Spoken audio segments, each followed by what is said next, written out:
pregunta de cuántos libros lee la gente al año no es la misma de si a la gente le interesa informarse. Yo creo que el peruano sí tiene la intención de informarse, pero no tiene cómo.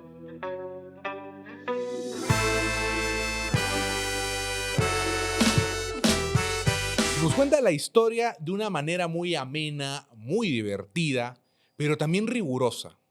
Es todo un referente entre quienes producen contenido cultural en las redes sociales y ha obtenido un reconocimiento más que merecido. Lo detallo un poquito nomás, y es que Premio Luces ha sido catalogado como uno de los 50 peruanos más creativos y también ha recibido un premio de la Academia Nacional de la Historia. Me encuentro con Merlín Chambi en Leamos el Podcast aquí en Latina para hablar de libros, para hablar de historia. Muchas gracias, Merlín, por acompañarnos. Muchas gracias, Carlos. Ya nos habíamos encontrado ya en la feria del libro. Ahora estamos pues en este espacio que es más de conversación, más tranquilo también, porque te acuerdas que en la feria la bulla y todo era un poquito complicado conversar. Y vi también la entrevista que le hiciste a Gianfranco. Me Gracias. gustó bastante. Así que no quería perder la oportunidad de pasar por acá. No, y Y para acá estoy. nosotros es una fiesta tenerte con nosotros, Merlín, aquí. Tuvimos un encuentro en la feria, bien lo has adelantado, que es un espacio muy ágil, ¿no? En el que tenemos que estar corriendo a veces un poquito de un lado para el otro. Y aquí en Leamos en el podcast conversamos con generadores de contenido cultural también para hablar de estas iniciativas que son muy interesantes en redes y que, como se lo dije también a Gianfranco, y lo considero también en tu caso, son contenidos quijotescos, ¿no? Son contenidos difíciles de hacer, pero que tienen una recepción muy interesante, Berlín. Claro, el contenido cultural o el área cultural o la cultura en el Perú, a veces uno lo siente una labor un tanto ingrata, ¿no? Porque uno dice, wow, mueves tanto, intentas hacer algo, esto, el otro, ¿no? Y, a veces, y es muy complicado encontrar una respuesta masiva, ¿no? Como uno esperaría. Pero ya con los años, porque ya hay años que están de por medio, ya entiendes mejor cómo funciona este mercado, ¿no? Que como a veces digo siempre en mi canal, ¿no? Si yo me rigiera por la oferta y la demanda, ya estaría en otro rubro ahorita, ¿no? Como que ya capitalicé audiencia, ¿no? Prendo un live y se conectan cientos, o los domingos en revisar se conectan 1000 y algo, 1500, una vez hemos llegado hasta 2500, digo, ya podría haber creado otra cosa, pero como dices, ¿no? O sea, la labor cultural es quijotesca y es una de estas peleas que tú sabes que vas a perder al final, ¿no? Pero yo siento que sí hay algo curioso que se deja, que es el precedente, ¿no? Porque finalmente lo que uno construye, no construye esperando, creo, un final como tal, ¿no? Sino deja su precedente. A eso quería ir, Ujú. también al inicio de lo que fue la gestación de la Biblioteca de Merlín. ¿Imaginaste recibir todos estos reconocimientos? Y tengo entendido que tienes mucho aprecio por el que te dio la propia Academia Sí, Nacional de la sí, sí, Historia. sí. Ese es un reconocimiento que yo le tengo especial cariño porque, a ver, el mundo de los historiadores es un mundo todavía un poco conservador, ¿no? Es el mundo de la reputación, el mundo de los coloquios, el mundo de las publicaciones, entonces, que es genial, que de hecho yo mismo quisiera en algún momento entrar nuevamente a ese circuito, pero en mi caso yo aposté por la divulgación. Entonces, la divulgación, visto a veces por el esquema de los historiadores, es como que, bueno, ¿no? Es como que, bueno, ¿no? Pero no te olvides publicar un libro, ¿ah? ¿No? Como que un poquito de condescendencia de por medio. Entonces, tampoco los culpo, porque hay que ser francos. Muchos de los contenidos de historia que hay y que se generan en redes sociales carecen de fuentes, ¿no? En su momento era el famoso Wikipediazo, ¿no? Y ahora es la inteligencia artificial. Entonces, yo cuando inicio el canal, lo que trato de hacer es llevar un poquito de lo que fue la rigurosidad de la carrera con respecto al manejo informativo, que ustedes como periodistas pues saben perfectamente que la fuente tiene que ser contrastada, tiene que ser puesta a hablar prácticamente para que vote un acercamiento a la verdad. Y eso es lo que hacemos nosotros, ¿no? Siempre se dice que los historiadores somos los periodistas del pasado. Y yo creo que sí es una forma análoga interesante de llevarlo allí. Y dijo, bueno, vamos a hacer un canal de historia en la que se priorice la cultura de la fuente académica, ¿no? El otro gran problema era el lenguaje, ¿no? ¿Cómo haces una conversión del lenguaje académico al lenguaje popular? Y eso fue ensayo-error. ensayo, error, ensayo, error, ensayo, error, en la que obviamente al inicio muchos colegas, ¿no? Veían pues, mira, otro canalcito más de historia, de curiosidades, ¿no? Y fue pelear con eso, fue pelear bastante con eso y yo creo que esa pelea al menos sí fue ganada. Quería entrar también a lo que es la generación del contenido, pero también me hablas de la academia, y aquí hay algo que sí coincido contigo, y es que la academia puede también ser quizá muy seria, poco amena, poco cercana a la divulgación directa, ¿no? Me cuentas que te dicen, publica el libro, publica el libro. Lamentablemente hay muchos trabajos académicos que no tienen la proyección que uno esperaría. Y siempre he creído que ese problema nunca ha sido un problema de calidad, sino un problema de comunicación. Siempre. Muchos de los contenidos que yo hago toman como fuente historiadores que la gente no conoce. A ver, si tú haces un recorrido rápido, pues en la calle, ¿no? ¿Qué historiadores conoces? Todos Basadre, El billete, ¿no? el billete. Porras, porque también tiene el billete. Rostorowski, porque ahora también está en el billete. Pero a veces fuera de esos tres, ¿quién? ¿No? ¿Quién sigue? ¿No? Entonces no hay. No hay en la mentalidad popular, pero sí existen en la academia. ¿Pero qué sucede con esto? Pues que a veces este lenguaje en el cual se redactan estos papers es un lenguaje muy técnico, que debe serlo, porque está hecho para pares, pues, ¿no? Pero finalmente, ¿de qué te sirve una investigación que aclara situaciones de la historia del Perú? Que van a rotar en 20, 30 personas, no tiene lógica, ¿no? Entonces ahí yo creo que debería hacerse un puente comunicativo y ese puente pues lo tomé, ¿no? Lo manejé. Fueron, como te digo, años de pelear con la indiferencia, con la vergüenza hasta cierto punto, ¿ah? Porque era como que, yo pensé que iba a hacer una investigación, Merlín, una cosa así, ¿no? Y finalmente me llevé un gusto muy grato con lo de la academia, ¿no? Cuando reconocieron mi labor, porque, claro, a cada video también le meto mucho cariño. Antes hacía yo la edición, era un dolor de cabeza, tuve que aprender edición por mi cuenta, pero ahora que ya tengo ayuda con la edición, me dedico mucho más a la investigación, tratar de ir a la fuente misma, tratar de que sea actualizada, también dicho ese paso, porque no es lo mismo hacer videos full basadre, que es un historiador magnífico, pero que ya tuvo su época y ya se ha actualizado muchas de esas cosas que él menciona, a hacer un video con bibliografía actualizada. Y eso no solamente es IA o Wikipedias, ¿o no? O un paper que está colgado en las plataformas de divulgación académica, sino tienes que comprar el libro. ¿Cuánto te puede tardar la generación de un video, Merlin? Desde que escoges el tema hasta consultar la bibliografía, verificarla, viendo sobre todo qué tan actualizada puede estar, hasta que finalmente lo grabas y lo publicas. Lo mínimo creo que son 2 semanas, lo mínimo, porque finalmente tengo que convertirlo a un guión de 10 minutos, 12 minutos, ¿no? Lo máximo han sido meses, pero también ya me di cuenta que era un chambón enorme, porque, a ver, la lógica de YouTube, y es una lógica bien graciosa que le puedes consultar a cualquier creador de contenido, ¿no? Es que tú le metes un montón de esfuerzo a un video, pocas vistas. Hiciste uno como que, bueno, es un tema sencillo, ¿no? Plum, reventó. Entonces me ha sucedido eso varias veces y a raíz de eso he empezado quizás a buscar temas que sean más mediáticos, ¿no? Que tomen sus 2, 3 semanas de investigación.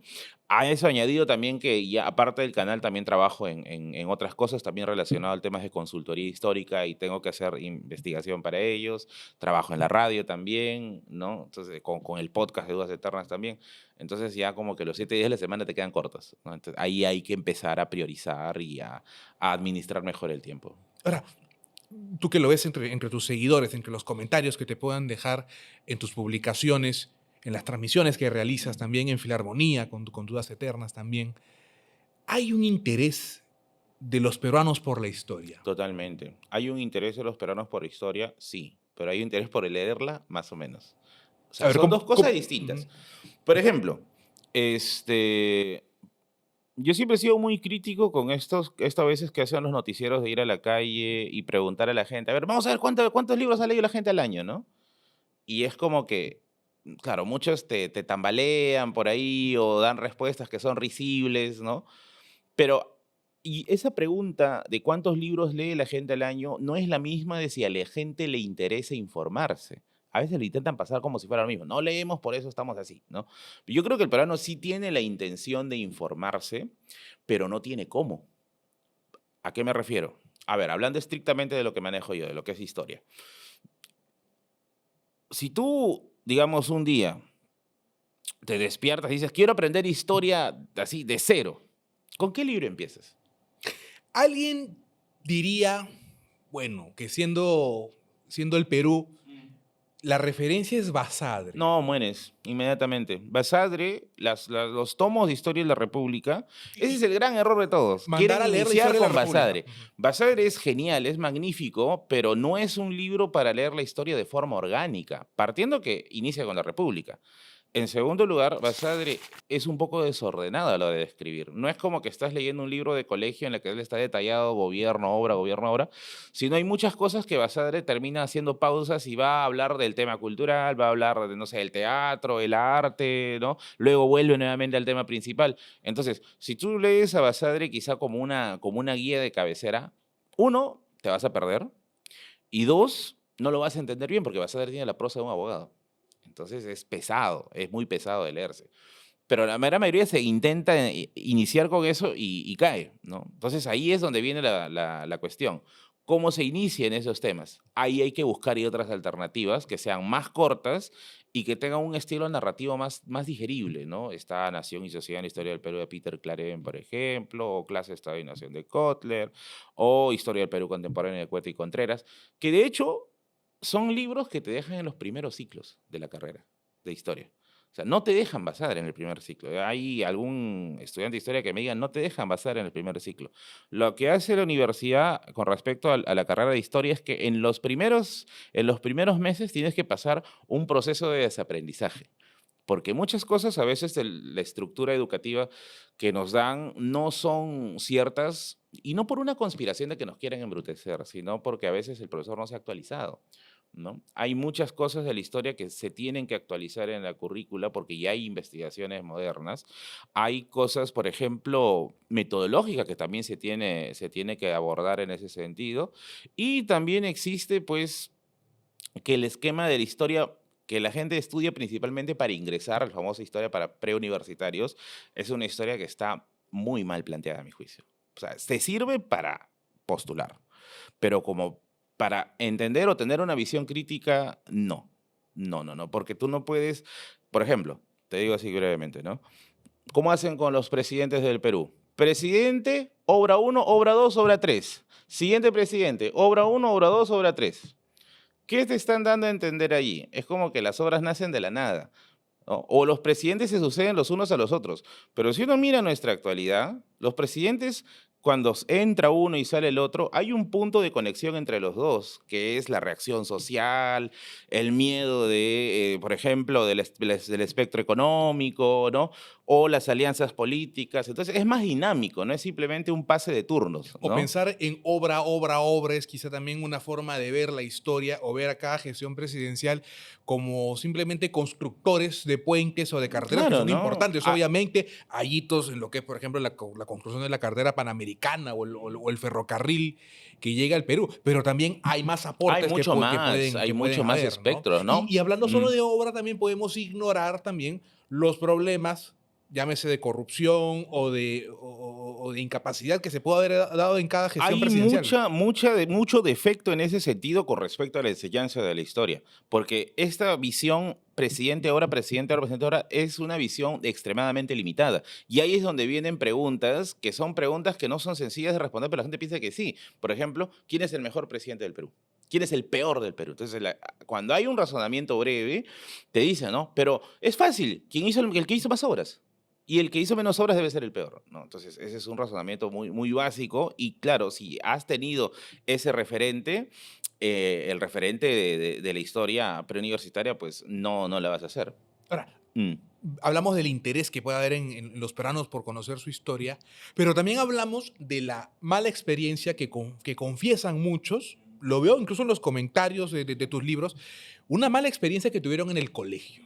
Un colegio, una currícula donde la historia no está tan priorizada como nos pueden decir nuestros padres o nuestros abuelos que nos decían, yo tenía tantas horas de historia en el colegio y lo que, al menos en mi experiencia personal, debo confesarte, yo solo tuve prácticamente 2 horas a la semana, ¿no? Porque viví una transición en que el curso de historia se compartía con la geografía y de un momento a otro Nos crearon el curso de ciencias sociales, donde nos pusieron más cursos todavía, y era un maestro que empezaba el año, por ejemplo, hablándonos de las civilizaciones prehispánicas y tenía que detenerse en el Imperio Wari para luego hablarnos de economía o de geografía. No había un ojo puntual sobre la historia en este curso. Yo siento que hay un desconocimiento de la verdadera dimensión del impacto de la historia, porque, a ver, la historia es una llave maestra para todas las carreras. Todas las carreras tienen un pasado historizado, ¿no? Casi todas las carreras tienen un curso de la historia de su carrera, la historia Sí, del no, y desarrollo deberías histórico de su entenderlo. profesión. No hay actividad humana que no tenga un trasfondo histórico. La labor del periodista, del ingeniero, del contador. Todas estas labores han surgido en torno a algún acontecimiento. O sea, ha tenido que ocurrir un acontecimiento que despegue la creación de este profesional. Entonces, cuando no se tiene esa noción de que la historia, de que la actividad humana tiene un camino en el tiempo, se piensa pues que la historia es solamente un cursito de relleno, ¿no? Todo es historizable. Yo mismo acá a a tu audiencia le hago una pregunta. Si es que han llevado filosofía o literatura, ¿han llevado realmente filosofía y literatura? Yo creo que no, han llevado historia de la literatura. Por eso es que ven Renacimiento, la época griega, ¿no? El modernismo, que son, ¿por qué tienen esos nombres? Porque están asociados al tiempo en el cual surgieron. Filosofía es igual, ¿no? Técnicamente no sé si habrán llevado filosofía, han llevado historia de la filosofía, por eso arrancan con los presocráticos, la escolástica, la patrística, el humanismo. Esa es una muestra nada más de que la historia está presente en todo, es el gran marco teórico del mundo. Y nosotros estamos cada vez, vamos a decirlo así, ¿no? Viendo el oficio del historiador como si fuera una de esas actividades que ya están por pasar, ¿no? Que ya están por irse hacia atrás. Hace poquito estaba viendo, por ejemplo, un video un video del robot de Platón, que es un creador de contenido científico muy bueno que sigo, y él comentaba acerca de cómo va a asumirse ahora el manejo de la información por las IAs, ¿no? Porque ahora, claro, la IA te responde un montón de cosas, pero, a ver, si un profesional la usa dentro de su entorno, va a encontrarle defectos, aún va a encontrar muchos defectos.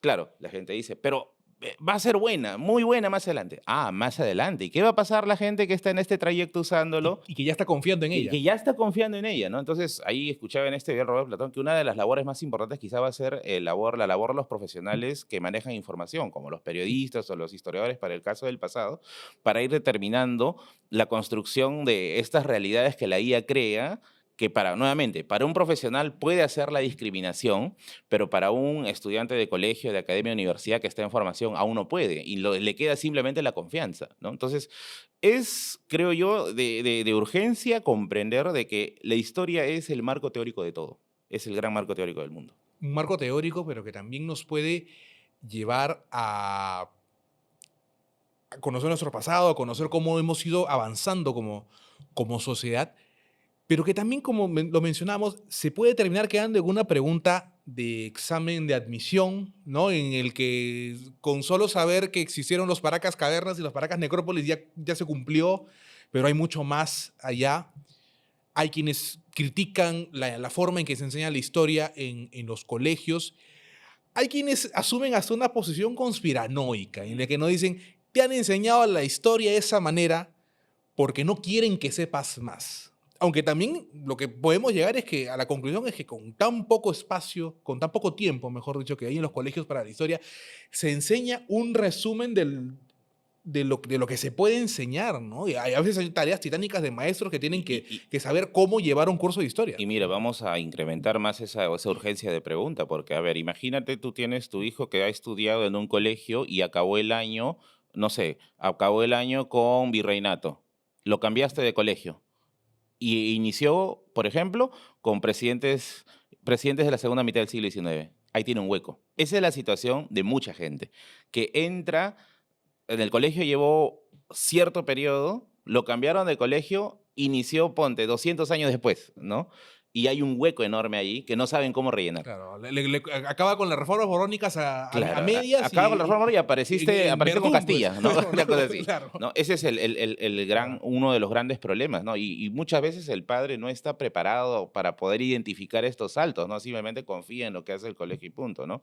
El otro gran problema es la interconexión entre los cursos. como te digo, la historia, todos hasta en biología hemos llevado, ¿no? Modelo atómico de Bohr, ¿no? La gran revolución científica con Newton, etcétera. Pero muy poca gente, creo yo, puede articular todo eso.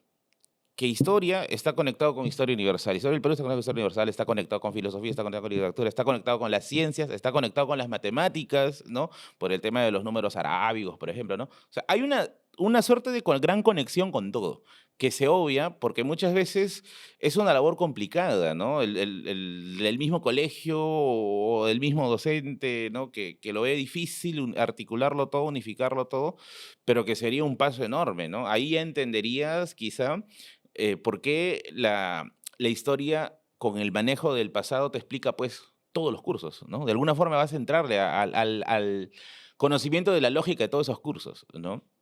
Ahora, habías mencionado algo de la conspiranoia. Sí, Ese suele es un tema pasar, ¿no? importantísimo. A ver, la conspiranoia yo creo que es un corolario de una mala educación. Porque, claro, no todos hemos tenido la buena, y digo, me incluye a mí en eso, ¿no? La buena fortuna de tener un buen profe de historia. Yo tuve un muy buen profe de historia en la academia, un profesor excelente. En el colegio no mucho. Pero no todos tienen ese gran privilegio de haber encontrado pues un gran mentor, ¿no? Si no, puede ser que hayas recibido un profe aburrido, que ya está cansado de dictar, que quizá ya está simplemente ahí para cobrar la jubilación, ¿no? Ya lo hace por una suerte de reflejo, ¿no? Y claro, con justa razón, el estudiante ya en su etapa final dice, aquí no he aprendido nada. Y allí es donde ingresa Internet, pues, ¿no? O, bueno, otrora los libros de conspiración, pero que ya creo que se han quedado cortos con la llegada de Internet. Pero en internet pues puedes generar, Uf, es una jungla. claro, con todo Y tipo claro, de... el discurso conspirador te dice cosas que son atractivas. Te he enseñado mal porque te lo están ocultando. Entonces tú dices, oye, esto ha sido una conspiración, ¿no? Te lo han enseñado mal porque te quieren, no sé, pues no, ignorante, y ahí empieza a hablar una conspiración gigante, una élite, que las élites existen, eso sí es cierto, pero no de esa forma, como si fueran orquestadas en un gran consejo, ¿no? Y empiezan las versiones alternativas, ¿no? Y las versiones alternativas son atractivas, no lo voy a negar, son muy atractivas porque rompen, primero, con esa mala relación que has tenido con tu mentor de historia, o sea, lo descartan y dicen, tú tenías razón, él estaba mal, ¿no? Ahora yo te voy a enseñar lo correcto.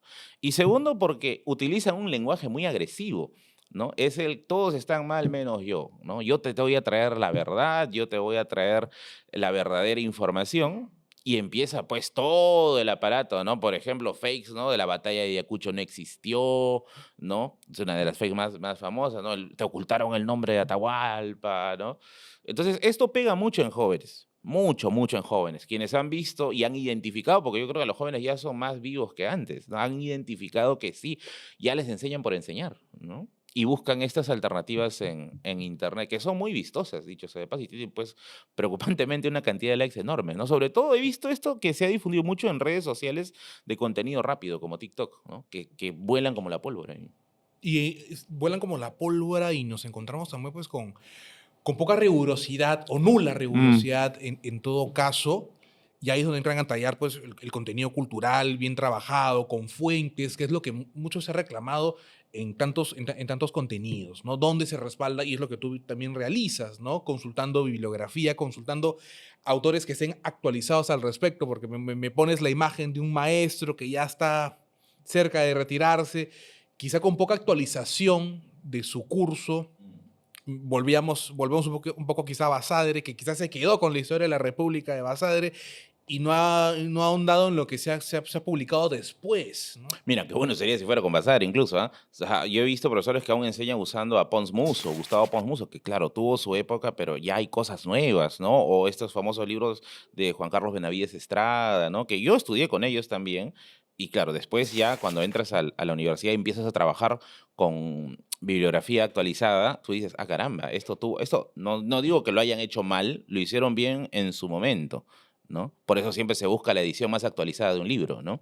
Te cuento una anécdota breve de un amigo que llevó clases con el historiador Pablo Macera.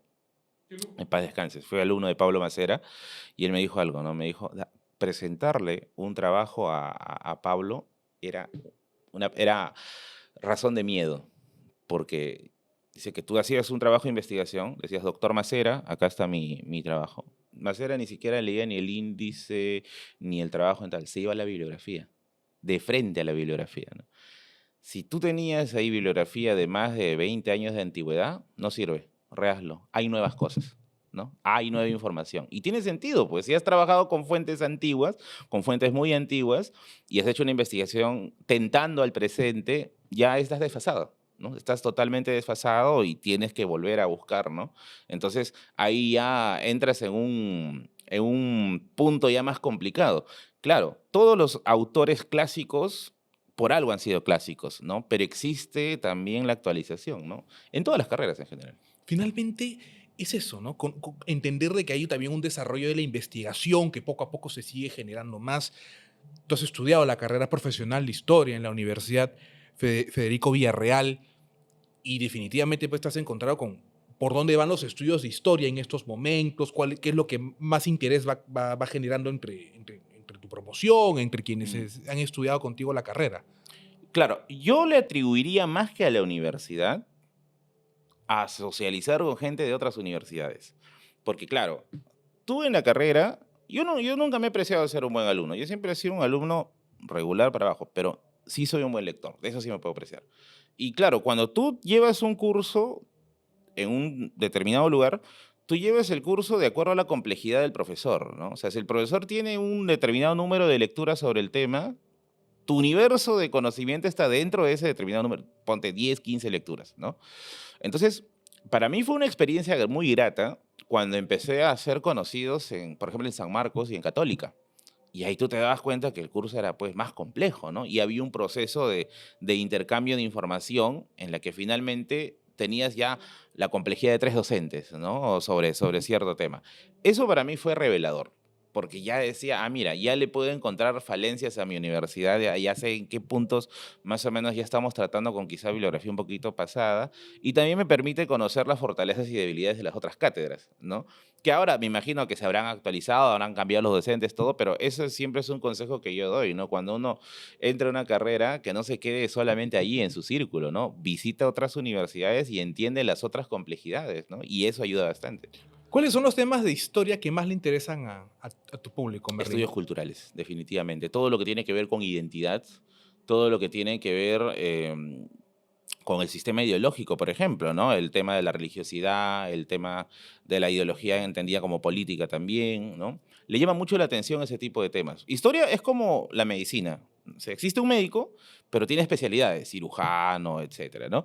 En historia también hay especialidades, ¿no? Historia social, historia política, historia cultural, historia de género.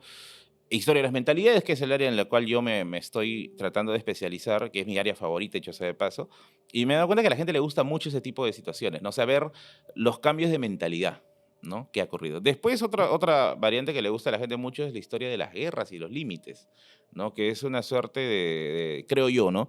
De herencia un poquito de la antigua forma de hacer historia, que era las grandes batallas, los grandes hombres, Claro, ¿no? Los grandes acontecimientos. los que hicieron las estrategias, cuántos murieron, qué es lo que pasó después de la batalla. Una herencia, una visión muy bélica que hemos tenido. Una visión muy Sobre todo porque bélica. el siglo XX ha sido el siglo de las guerras. Sí, sí, ¿No? sí. Es una visión muy bélica que tiene sus pros y sus contras también, ¿ah? Sus pros, definitivamente, pues estás añadiendo a tu universo un nuevo conocimiento. Sus contras, por ejemplo, veo mucha gente que quiere aprender cosas muy específicas, ¿no? El arma que usaron, ¿no? El armamento, el uniforme, ¿no? Que sí hay, pero si no lo encaminas bien, se queda simplemente pues en el dato, ¿no? La idea es incitar a la reflexión, ¿no? Y lo otro también es que mucha gente que yo conozco que se interesa sobre estos temas hace hiperfoco en ese tema. Entonces, obvia a veces el contexto internacional, obvia la situación que llevó a la guerra, ¿no? Por ejemplo, cuando hablan de guerra con Chile, que es un tema muy recurrente también que me solicitan, y yo le digo, ya, pero ¿has averiguado sobre el primer militarismo, sobre el primer civilismo, el contexto de la revolución industrial por el tema del guano? No, de frente quiere ir a las batallas. Entonces yo digo, a ver, o sea, puedes aprender las batallas, las puedes aprender, pero si no tienes el contexto general, lo vas a malentender, ¿no? Eres niño, Merlín. El Es tagneño, sí. inevitable que Mm. me toques el tema de la guerra con Chile e ir a tus orígenes, que de hecho te van a acercar también a la figura, a un hombre con el que vamos a volver siempre en esta entrevista, que es el propio Jorge Basadre, ¿no? La guerra con Chile es un evento histórico que nos marca. O sea, hay un antes y un después en nuestra historia. El tema es que ya nos estamos acercando, me parece que 150 años de la declaración de la guerra. Ujú. Entonces, 1879. 79, Sí. ¿no? Y sigue siendo un tema de discusión histórica, permanente, a pesar de otros conflictos que ha tenido el Perú. ¿Por qué? En primer lugar, porque la guerra nos desnuda como país. Cada evento traumático del Perú siempre nos ha desnudado. La guerra lo fue en su momento, la inestabilidad política decimonónica posterior a la independencia también. El COVID nos ha desnudado, creo que de forma brutal, ¿no? La guerra, ¿por qué ha quedado tanto en la memoria del peruano? En primer lugar, porque Chile y Perú ya tenían fricciones de mucho tiempo antes, ¿no? Desde la Confederación Peruano-Boliviana ya había una intención de frenar los avances que podía haber en una alianza entre estos dos países, ¿no? Entre Perú y Bolivia. En segundo lugar, porque, y esto es algo que está documentado, que Perú pensaba que iba a ganar. O sea, no era una guerra recibida con miedo, era una guerra recibida con Se esperanza. dice que el 5 de abril del 79 se festejó en Lima. Cuando se declara la guerra, si no me equivoco, creo que en el comercio sale ya, es una noticia como que por fin, ¿no? Y existió una algarabía, sobre todo en Lima, ¿no? Una algarabía con respecto a la declaración de guerra, porque se tenía toda la esperanza de que se iba a ganar. Claro, la esperanza se desvaneció bien rápido, ¿no? Fue bien fugaz, pero sí tiene esta idea de que teníamos la victoria asegurada. También cala mucho porque nos tocaron la capital, pues, ¿no? O sea, la ocupación chilena no fue una ocupación pasiva, fue una ocupación activa. Hay un saqueo de la Biblioteca Nacional, ¿no? Se toma la Universidad de San Marcos, se flamea la bandera a Chile en Palacio de Gobierno. Hay, no sé si habrá muchas publicaciones, he visto muy pocas, la verdad, sobre, por ejemplo, vida cotidiana durante la invasión chilena. Entonces, las historias son fuertes. En Tacna sí se ha hecho un poquito más de ese tipo de trabajo, ¿no? Las historias son bien crudas, ¿no? El mismo Basadre, en Infancia en Tacna, cuenta cómo era esta experiencia de vivir bajo el cautiverio, ¿no? En la que la mamá tenía que enseñarle a cantar el himno nacional desde la clandestinidad, se estudiaba en colegios a puerta cerrada, tratando de enseñar valores cívico-patrióticos, obviamente desde la oscuridad, porque estaba penado por el caso chileno. Entonces, es un momento en el cual nosotros nos vemos como lo que realmente somos, ¿no? Una nación fragmentada, que continúa hasta el día de hoy, ¿no? Y con un proyecto de independencia que no había llegado a tener una solidificación adecuada, ¿no? La independencia se declara, claro, en 1821, luego Bolívar con la batalla de Ayacucho la rectifica, pero el sentimiento de pertenencia del peruano era muy débil, ¿no? O sea, el sentimiento de nación era extremadamente débil, ¿no? Por eso es que hay lo que nos contaron una vez en la universidad, ¿no? Cuando Cáceres se lleva, pues, a los indígenas para la guerra, sus famosas montoneras, ¿no? Ahí muchos de ellos le decían a Chile, General Chile. O sea, no había ni siquiera una noción de país como De tal, ¿no? pertenencia, sino Claro, de ver señores de la guerra en todo caso, y ¿no? en el caso, por ejemplo, de los indígenas, de las montoneras que acompañan a Cáceres, o sea, salvo determinados casos en los que sí había una noción de que se está peleando en una guerra, ¿no? Muchos lo hacían por la figura de Cáceres, ¿no? La guerra era por Cáceres, era por la fidelidad a Cáceres, ¿no? Porque finalmente esta guerra nos pone frente al espejo, ¿no? Y que somos un país partido, dividido, un país que está pagando la pena de no haber creado un proceso eficiente de integración social, ¿no? Ahí se ve, por ejemplo, el caso de los chinos. Se sabe que muchos chinos en el campo, en el área rural, por ejemplo, prefirieron apoyar a Chile que a Perú en la guerra, ¿no? Y esto ha quedado, pues, en la memoria. Siendo incluso hasta el mismo final de la guerra un final traumático, ¿no? Porque es un final en la que Miguel Iglesias dice ya, se acabó, acá firmamos el final de la guerra, pero Cáceres seguía peleando. Y ahora no tienes que tener solo a los chilenos, ahora tienes que tener a Cáceres, ¿no? Entonces, toda esta situación ha quedado en la memoria. Ahora, si te preguntas, pero ya han pasado tantos años, ¿por qué sigue? ¿No? ¿Por qué seguimos encontrando todavía gente ahí que parece que la guerra hubiera sido hace 2 años, ¿no? Ya, ahí tiene una explicación más lógica. Hay un libro muy bueno que recomiendo que sacó a la Católica que se llama El miedo en el Perú. Es un libro de la doctora Claudia Rosas Lauro. Tiene... Ah, no, me estoy confundiendo. El libro se llama El odio y el perdón en el Perú. Son 2 tomos en realidad. El miedo en el Perú y el odio y el perdón en el Perú. En este segundo, que también es de la doctora Rosas. En este segundo tomo hay un estudio acerca de cómo nace el odio a Chile. Y uno pensaría que el odio nace inmediatamente al finalizar la guerra, pero no. El odio, vamos a decir entre comillas, ¿no? Que nace en Chile, nace a inicios del siglo XX. O sea, acuérdate que la guerra acabó en 1883, 79 al 83. ¿Por qué? Porque comienza a ser usado como estandarte político para jalar votos. Porque acuérdate que Tacna todavía está en el cautiverio, Tacna y Arica, ¿no? Entonces, al igual que ahora pues encontramos propuestas demagógicas en nuestro aspecto peruano actual, no es muy distinto al inicio del siglo XX, ¿no? Ahora, no falta en el discurso de algunos políticos también el antichilenismo soterrado también. Mira, sí era difícil el inicio del siglo XX, imagínate ahora, pues, ¿no? Al político de la época de inicio del siglo XX vio que era relativamente útil revivir, o bueno, reanimar esta situación de belicosidad y se prometía el retorno, pues, de Tacna, ¿no? El retorno de Arica.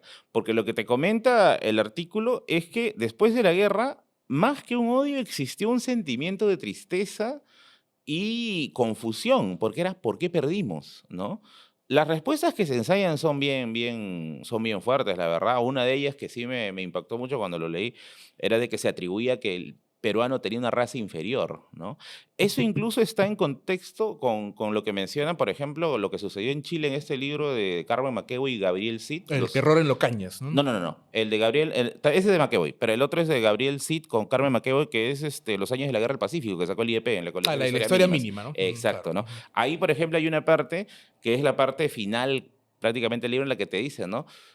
¿Cuál fue la reacción chilena frente a esto, ¿no? Y la reacción chilena era como una suerte, ¿no? Nosotros ganamos porque éramos la raza superior, ¿no? Se hablaba de que el chileno era como el espartano de América. Ahora, es siglo XIX, todavía estas ideas racistas estaban pues muy presentes, no solamente en el aspecto popular, sino incluso en las mismas élites culturales de la época. Y se decía, ¿no? Bueno, Chile tenía razón, perdimos porque acá el indio es imperfecto, ¿no? El indio es alguien que aún necesita ser civilizado, ¿no?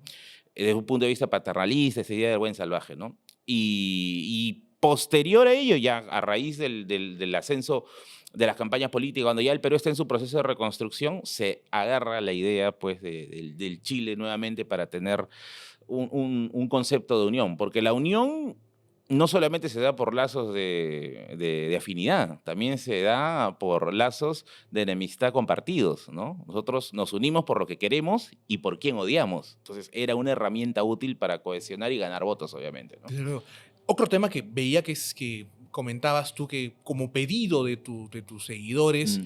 es el de los incas. Ah, ¿No? Que sí. siempre te están pidiendo contenido sobre los incas a quienes probablemente aún no conocemos en su total dimensión. Mira, es bien gracioso que nuestra mayor maravilla, ¿no? Machu Picchu, pertenezca a una sociedad de la cual no conocemos todavía el 100%. De hecho, es muy inestable lo que sabemos sobre los incas. ¿Por qué? Porque los incas no dejaron una fuente escrita. Hay sospecha de los quipus, ¿no? Hay sospecha de los quipus, pero el otro día estaba justamente revisando el libro de Manuel Medrano que saca Planeta en su colección de Perú Breve que se llama Los Quipus, y lo que él te decía era pues desalentador, ¿no? Que si tú juntas todo el universo de quipus, tienes menos, creo, del 5%. Si tú juntaras todo, las de los museos, las de las colecciones privadas, las de Perú, etcétera, y hay muchas que están en el extranjero, ¿no? O sea, tienes menos del 5% del universo total de los quipus. Eso como muestra estadística no te sirve para nada. De los cuales creo que un 90 u 80% de los que existen son contables. Y los otros 20, el otro 20%, no se sabe qué son. Pueden ser contables en otro sistema de conteo, ¿no? pero tiene la esperanza, pues, de que sea la gran historia narrada por los incas. Entonces, las fuentes que tenemos nosotros sobre los incas no son fuentes escritas, no tenemos el momento piedra roseta, ¿no? Como si tuvieron los egipcios, ¿no? O los aztecas, ¿no? No tenemos ese gran momento. Lo que tenemos son crónicas a partir de personas más o menos ilustradas, ¿no? Porque aquí escriben curas, escriben soldados, ¿no? Escriben contadores, ¿no? Acá hace Polo de Ondegarro, por ejemplo. Pero lo escriben bajo su visión. Con sesgos también, ¿no? Pienso Obviamente, en con la época. pienso en Garcilaso siendo pues el nieto de Inca, ¿no? Por Directamente. eso una de las cosas que siempre se pone en duda es la crónica. O sea, por más que sea un Garcilaso, por más que sea un Juan de Betanzos, un Pedro Cieza de León, un Pablo de Negarro, siempre hay que tener el equilibrio, porque lo que dice Cieza no dice Betanzos, por ejemplo. Lo que dice Garcilaso no dice Fernández Montesinos, por ejemplo. Entonces, es un rompecabezas enorme que hay para ver sobre el tema de los incas, que nuevamente han sido narrados por personas que venían de otra sociedad radicalmente distinta. Y lo que empezaron a hacer son analogías, ¿no? A ver, el Inca debe ser un rey, pues, ¿no? La panaca debe ser realeza, ¿no? Los orejones, ¿no? Deben ser caballeros, ¿no? Entonces, se hacen analogías, pero estas analogías no son correctas, pues. No son correctas, porque se sabe hoy en día, gracias a la maravilla que hace la arqueología, de que el incanato es más complejo, mucho más complejo. A eso hay que añadirle que estas fuentes, si bien es cierto, están en castellano, pero es castellano del siglo XVI, que si uno agarra un documento paleográfico de la época no le entiende. Y otras peor que están en quechua. Imagínate, el quechua ya de por sí es complicado en el Perú porque es muy diverso. Ahora imagínate un quechua del siglo XVI, es un dolor de cabeza. Entonces, sobre el tema de los incas nos da la impresión que ya sabemos, ¿no? Porque siempre en el colegio ponen la famosa pirámide, ¿no? Te ponen, acá son los Ayus, el Ainil, la Mita, la Minca. Lista de Inca. Claro, la lista, ni siquiera estamos seguros de la lista de incas, ¿no? Los clásicos son los 14, ¿no? Pero hay otros que te dicen, por ejemplo, que en realidad, por ejemplo, esta es una hipótesis que suelta, creo que Astete, si no me equivoco, este libro, un historiador de la católica, de que probablemente existieron incas que gobernaron en paralelo, había diarquía, ¿no? Fernando de Montesinos te dice 101 gobernantes, 101 reyes incas. Entonces, ¿dónde los metemos a ellos, no? Hoy en día también, bueno, la idea de una diarquía cada vez, creo yo, está siendo más fuerte, ¿no? Que se cree que el Inca era el gobernante político y su segundo al mando, o casi con un poder paralelo, sería el Huilac Humo, entre comillas, el sumo sacerdote, ¿no? Entonces, hay mucho problema. ¿No tiene que ver esto, por ejemplo, con la figura de un Pachacútec, me parece, gobernando en el Cusco y quizá Tupac Yupanqui también en una Eso, labor de expansión? Eso se planteó justamente a raíz de la rebelión de Manco Inca, porque claro, lo último que tenemos ya escrito, Manco Inca es una fuente interesante porque, claro, Manco Inca ya existe en un contexto en el cual hay escritura, cosa que no pasó con Atahualpa, cosa que no pasó con Huayna Cápac hacia atrás, ¿no? Entonces, se ha escrito sobre lo que sucedía, por ejemplo, durante el gobierno de Manco Inca, porque Manco Inca corresponde a esta lista de incas al servicio de los españoles, al menos en una primera fase, ¿no? Por Manco Inca, por ejemplo, sabemos cómo fue el último Inti Raymi. Hay una anotación de cómo fue el último Inti Raymi, que no tiene nada que ver con lo que vemos en Cusco, ¿ya? Que es un guión relativamente moderno, ¿no? Claro, más turisteable, ¿no? Claro. O sea, si hiciéramos el Inti Raymi tal como fue, pucha, que estaríamos acampando pues días ahí adentro, ¿no? Manco Inca también durante su proceso de rebelión se cree que reprodujo el sistema de poder de su época, ¿no? Que era, yo voy a la guerra y dejo al Huilac Humo al mando. Eso da a entender a los historiadores de que, mira, tenían un sistema de poder dual, ¿no? Hay otras ideas incluso más radicales, ¿no? Por ejemplo, el lingüista, este quechuista que saca este libro de palabras clave de la sociedad inca, César Itier, por ejemplo, él tiene algunas definiciones que han escandalizado a mucha gente, ¿no? Por ejemplo, el hecho de que el inca no es un rey, ¿no? El inca, él lo denomina algo así como una suerte de soberano agrario militar, ¿no? Y tiene una muy polémica en la cual él niega la existencia de las panacas, ¿no? O sea, directamente se llama así, las panacas no existen, ¿no? Y te empieza a explicar a raíz justamente de los estudios de usando la lingüística del quechua del siglo XVI, ¿no? Por qué el concepto de panaca fue asociado a la realeza, porque es visto desde una perspectiva española, ¿no? Entonces, el mundo incaico es bien inestable, es bien inestable. Y para añadirle aún más la complejidad, ya supongo que ya tus seguidores estarán... Entonces, ¿qué es real? ¿Qué no es real? ¿Qué es ¿no? real? Y muchos dirán, pues, oye, pero a mí me dijeron de que con la historia del Tahuantinsuyo, María Rosterowski ya lo iba a conocer todo, ¿no? No, o sea, claro, la doctora hizo un excelente trabajo, pero Como un hay punto de partida muy avances. bueno, ¿no? Ujú. Primero cuestionando a Garcilaso, ¿no? Que Claro, fue exacto, lo ya más loco, ahí. ¿no? Por ejemplo, para complejizar más, no sé si fue en la década de los 50, Porras saca un folletito, es muy raro de conseguir, pero está digitalizado, que se llama Crónicas Presuntas, Perdidas y Olvidadas de la Conquista. Es un folletito, que es demoledor, ¿ah? Porque en ese folletito él te dice que hay muchas crónicas que hasta el día de hoy no se han descubierto y que contienen mucha información, que probablemente se han perdido en una biblioteca privada, se han perdido, no sé, en un incendio o se la han robado, ¿no? Eh, y que si aparecieran, nos aportarían una información gigante. El santo grial de los historiadores, de los etnohistoriadores, que es el tema prehispánico, es la crónica Historia Occidentalis del padre chachapoyano Blas Valera. Blas Valera, Porras le llama el cronista fantasma, porque no existe, o sea, no está la crónica en ningún lugar, pero sabemos de su existencia porque otros cronistas lo han mencionado. Y al parecer él fue la matriz de muchos de ellos, ¿no? Historia Occidentalis se cree que desapareció en el saqueo de Cádiz, en la que estaba Blas Valera allí y pierde el documento, ¿no? Hay un libro muy bueno que recomiendo de Íbico Rojas sobre el padre Blas Valera, en la que desarrolla ahí varias hipótesis sobre qué pudo haber pasado con esa crónica.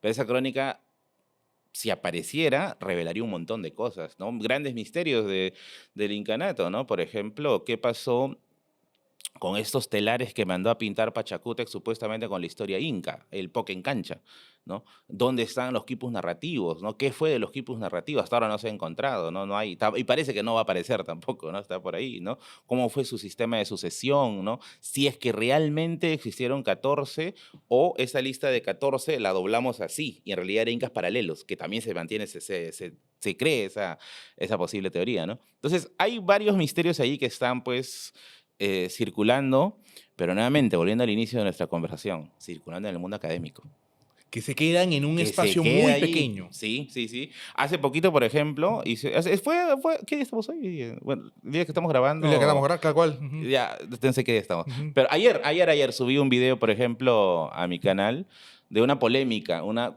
acusación que le hicieron a Garcilaso de plagio. Es vamos a llamarlo entre comillas, un chisme que rota dentro de la comunidad intelectual, ¿no? Pero hacia afuera nadie sabe, ¿no? Entonces, claro, finalmente se descartó la acusación de plagio, se llegó a descartar la acusación de plagio, pero es parte de estos avatares, ¿no? De quién confiar, quién es el cronista, ¿no? Quién hizo quién, cuáles fueron sus fuentes, ¿no? Y nos deja a nosotros, pues, en el punto medio, desorientados, ¿no? Pero yo creo que la historia y la arqueología están avanzando lo suficientemente rápido como para ir respondiendo, al menos temporalmente, alguna de estas preguntas, ¿no? Ahora, hablando de los incas, es inevitable que te pregunte, Merlín, también por una corriente que quizá tú la has ido viendo a lo largo de tu producción en Internet, y es la de esta aparición de voces hispanistas, ¿no? De voces que buscan entender este choque de civilizaciones que tuvimos en 1532 como una especie, pues, de llegada positiva, ¿no? Ensalzándola incluso, a veces jugando con la opinión también de algunos historiadores, utilizándola de manera muy maniquea. ¿Cómo te has encontrado No, con estas voces? son vecinos frecuentes en mi canal. Primero lo que hay que entender es que el movimiento hispanista no es nuevo. O sea, en estos últimos años se ha revitalizado. Este es un dilema viejo, en realidad. Un dilema bien de inicio del siglo XX, si es que se quiere ponerle una fecha, ¿no? Y eso, que podría ser hasta incluso anterior. Lo que pasa es que, claro, hay dos grandes vertientes que enturbian el panorama histórico, ¿no? La versión quizá indigenista muy radical y la versión hispanista radical. O sea, claro, lo que sucede en el siglo XVI, en 1532, es el encuentro de dos mundos, ¿no? Ahí viene el debate invasión, conquista, ¿no? Para José Antonio el Busto, por ejemplo, fue una conquista, porque en la invasión da a entender que el invadido no se defiende, ¿no? Sino simplemente, pum, fue una cuestión de raza. Pero en una conquista sí hay una defensa, y eso fue lo que ocurrió acá. Acá sí hubo una respuesta al ejército castellano, ¿no? Yo también soy de la idea que es conquista, porque la conquista implica más cosas. La invasión es la toma del territorio, ¿no? La conquista es la culturación, el proceso de reproducción de la cultura del beligerante.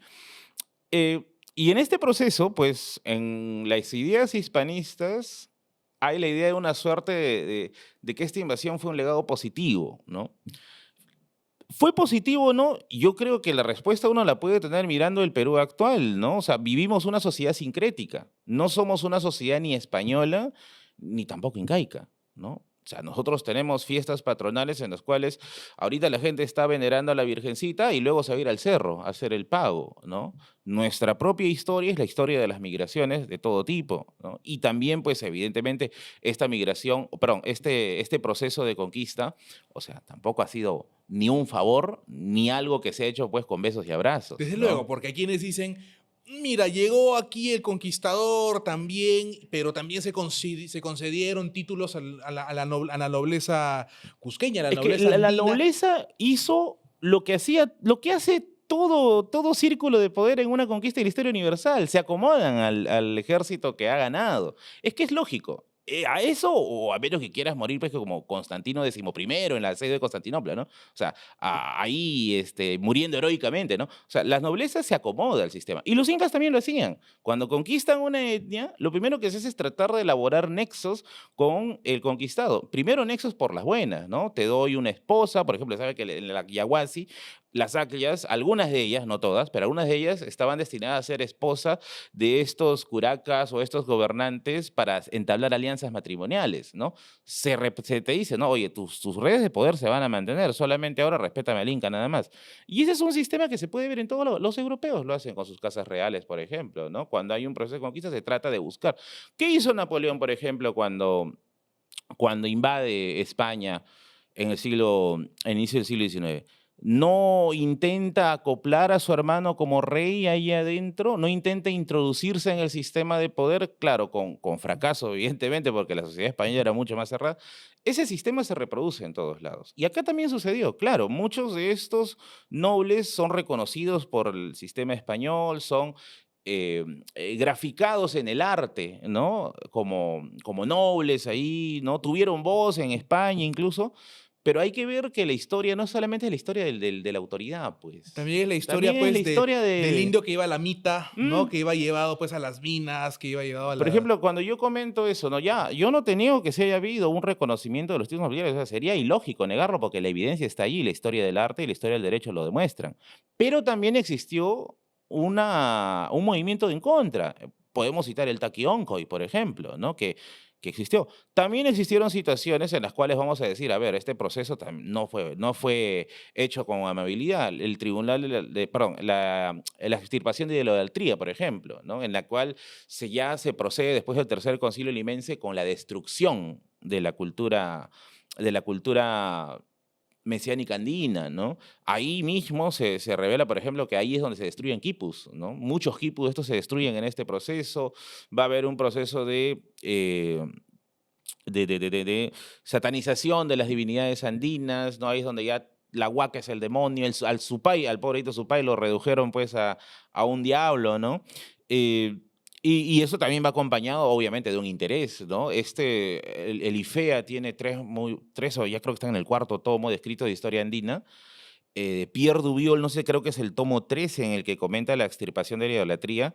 Él mismo te dice, muchas de estas iglesias que se hacen encima de huacas. Y no es solamente por un afán de decir victoria, sino es un afán de búsqueda de tesoros, ¿no? Entonces, claro, se hizo un proceso de evangelización, eso está en el libro, ojo, se hizo un proceso de evangelización, se hizo un proceso de educación, vamos a decir así, pero no se hizo por las buenas, ¿no? Entonces, yo creo que hay que contar las dos versiones de la historia para que haya un equilibrio, porque si solo defiendes un lado, tienes una visión tuerta y vas a seguir en la vorágine, ¿no? Mismo se puede decir del otro lado, ¿no? Muchos hemos crecido, y me incluye a mí mismo, ¿no? Con estas historias de los incas que medían 2 metros, ¿no? Que nunca se Claro, enfermaban, ¿no? que tenían, eran Claro, corpulentos. Amazúa, Mayuya, Mackey, y ese Claro. era su... Pero hoy en día ya sabemos que no, o sea, tampoco eran superhéroes, ¿no? Por ejemplo, algo que encontré mucha resistencia es en esto que me decían, ¿no? Los incas jamás han utilizado sacrificios humanos, ¿no? Y no, eso es mentira. Entonces, sí está reportado que hay sacrificios Ajá, humanos, tenemos a ¿no? la dama de Ampato en el Claro, centro de ¿no? Arequipa, ¿no? Y se puede citar casos varios, ¿no? Por ejemplo, hace poco, para una asesoría que dicté, estábamos viendo el tema de lo que es vestimentas post-mortem de niñas enviadas al Capacocha, ¿no? Que es el sistema de sacrificio que tenían los incas ante un desastre, un cambio de poder, etcétera, ¿no? Y claro, o sea, era una práctica común.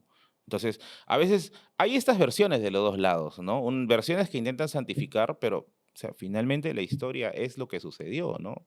Si tú lo maquillas y si tú quieres crear una versión maquillada a tu gusto, te estás engañando, ¿no? Que uno mismo se crea. A ver, yo creo que una persona puede, no sé, tener un interés en mentir y engañar al resto, pero engañarse uno mismo yo creo que ya es un absurdo, ¿no? Desde luego, finalmente es este descubrimiento de la historia que nos va a entender, pues, que no es un relato en el que hay buenos y malos necesariamente, sino en el que hay que entender el contexto, entender lo que sucedió en cada época, en cada año determinado. Tampoco creer que la historia, pues, tiene que vivirse de una manera futbolística, por así decirlo, ¿no? No, En que con lo mío está lo bueno y con el rival no, está lo sí, negativo, sí. sino entenderlo como un proceso.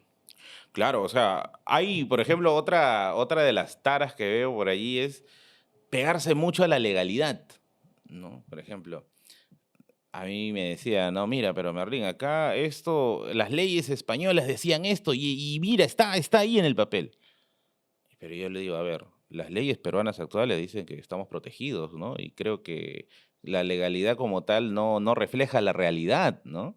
La legalidad como tal intentará crear algún tipo de orden, ¿no? Intentará generar algún tipo de organización.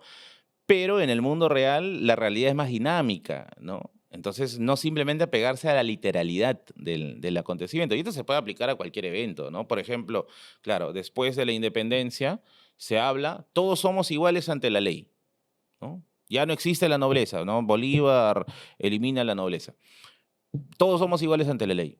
Claro, la pregunta es, ¿fuimos iguales ante la ley? No, no necesariamente, ¿no? Existieron situaciones, pues, en las cuales la servidumbre estaba presente, existieron situaciones en las cuales la explotación era la moneda de cambio.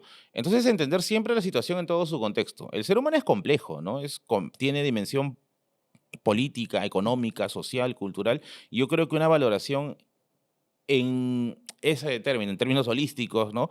Es lo ideal para entender mejor al hombre, ¿no? Desde luego. Merlin, siempre me causa mucha curiosidad saber que tú te dedicaste y te interesaste por estudiar historia por un autor del que yo también me confieso un admirador, y es que lo tengo aquí, tengo a Dan Brown en su último libro, y Merlin Chambi confesó en sus redes sociales que él se interesó por dedicarse a la historia leyendo al autor del Código Da Vinci, de Ángeles y Demonios, un autor que hay que decirlo que para algunos no lo ven con muy buenos ojos porque dicen, es un bestseller, pero tú te confiesas un admirador a tal punto que te has convertido en uno de los primeros lectores en el mundo Yo calculo que sí.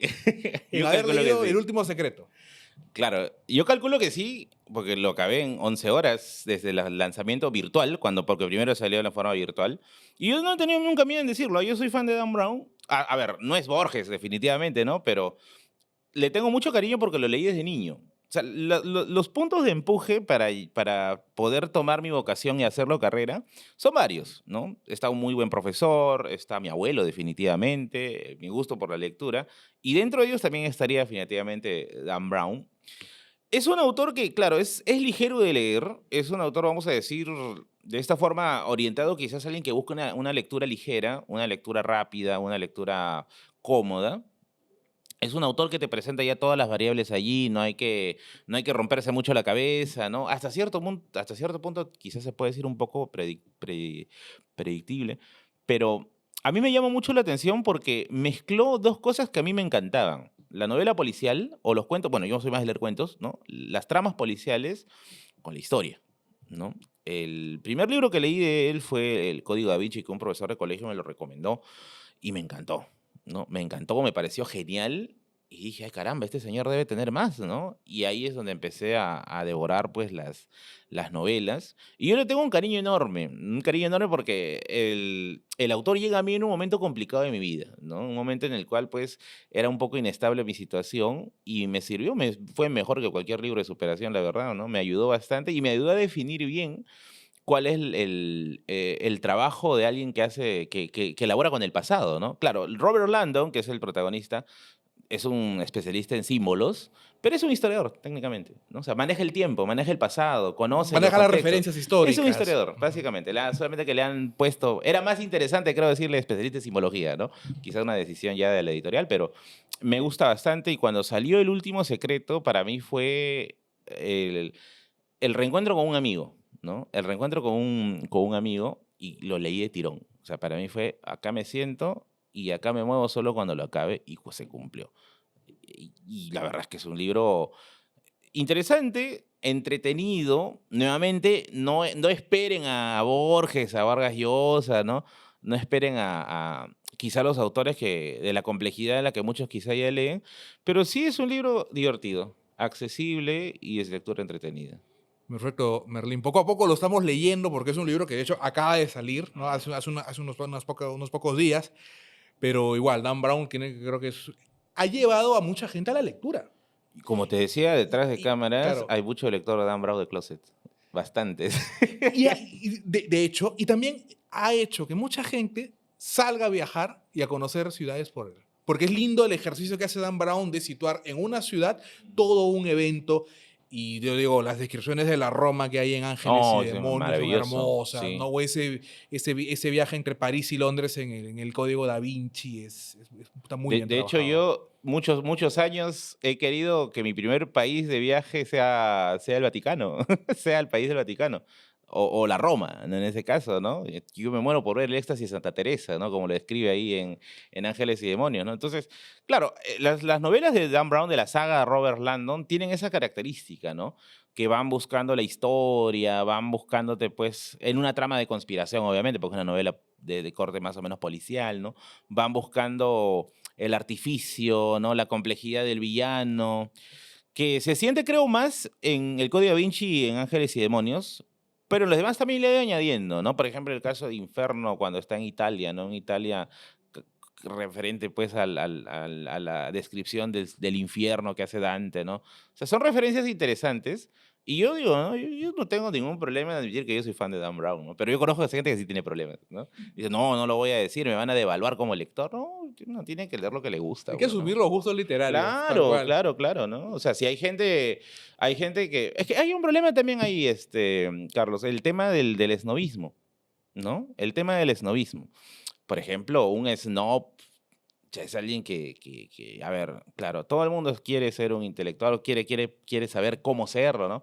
Pero también hay una puesta en escena, ¿no? El café, el saco, ¿no? La foto Para hacer una foto instagramiable, ¿no? instagramable, ¿no? Y claro, cuidar mucho lo que lee porque lo van a ver, ¿no? Yo sí soy un enemigo de eso, a mí no me gusta el esnovismo, yo he venido acá en polera, ¿no? Porque es cómodo, ¿no? Y yo siempre decía, yo le he dado mucha guerra al esnovismo en ese sentido. A mí me gusta ir lo más cómodo posible y admitir que tengo, pues, también algunos gustos que algunos dirían culposos, pero yo no le diría un gusto culposo necesariamente. Yo sí creo que es parte de lo que me ha ayudado a construir, ¿no? Lo que puedo decir que hago hoy día, ¿no? Merlín, te agradezco mucho por Ah, estos gracias, minutos aquí gracias. en Leamos, en el podcast de Latina. Quiero invitarte a participar de un pequeño ping-pong A antes ver, de a ver, a acabar ver. esta Dale, entrevista, dale. con las ideas que se te vengan con las siguientes palabras o frases que te voy a proponer. Y quiero empezar con la biblioteca de Merlín, Un estado transitorio de mi vida, que lleva buen tiempo. que lleva un buen tiempo, más de lo que pensé, y que a veces me va a ser complicado dejarlo, pero tiene que tener un fin en algún momento.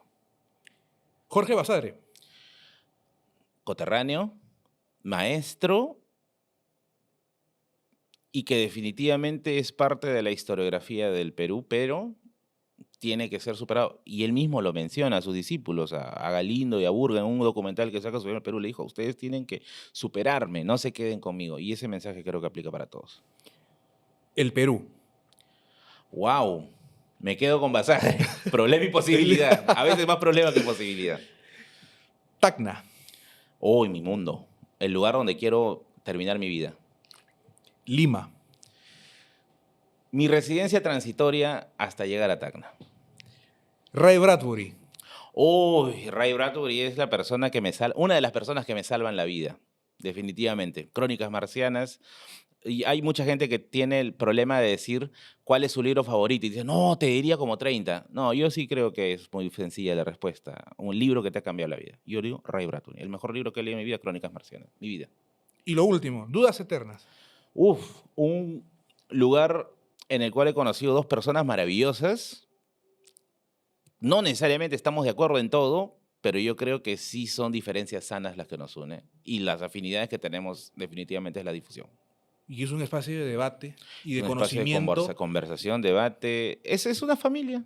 Una familia. Y familia, cuando digo, implica todo, ¿ah? Lo bueno, lo malo, lo feo, en general. Merlín, gracias por estos No, minutos gracias a aquí ti. en Latin Amigos. Ha sido Merlín Chambi en Leamos el Podcast, aquí en el espacio que tenemos en Latina Noticias para hablar de libros. Esta vez hemos hablado de historia, hemos hablado también de contenidos culturales en Internet. Si ustedes han disfrutado de esta entrevista, déjenos un like, déjenos un me gusta y compártanlo a todos sus contactos para que continuemos aquí en Leamos el Podcast. Yo soy Carlos Tello y conmigo será hasta una próxima oportunidad.